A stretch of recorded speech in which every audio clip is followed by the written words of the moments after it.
abantu barabizi ko bagiranye ibibazo na Yago, barabizi ko wabyaranye na Yago. Sibyo? Nanishimira ko umwana wanyu yujuje imyaka 2. Thank you daddy. Sibyo? Yeah. Nakoze naga screenshot ndayifite hano. Ariko nibwo ejo bundi nabonye kuri ya mwana. Ndakubujije. Asa. Ndakubujije. Ndabivuze. Nibwo nabonye kuri ya mwana asa nka Yago. Mwana ko ari uwanjye uri kumwe. Sibyo? Urumva? Nako mvuze ko ari uwe, abantu banyumve, abantu basana nicyo bapfana. Mwana nagaruwago, mwana nuwanje nje nyine. Abantu basana nicyo bapfana. Icyo we yakoze yari spam donor. Spam donor sozi cyo isobanuye. Sobanurira neza. Na spam donor. Kuva nyitwite. Ubyumweru bingahe ko Yago twatanye mubwiye ko ntwite mfite amezi 3 I think. Atatanga ababiri ahongo no gutwahuje ndabimubwira.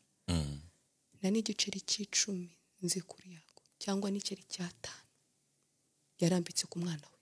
So I myself I have no right kuvuga yuko ari papa w'umwana wanjye, because I saw aribyo nabonye kuri Yago.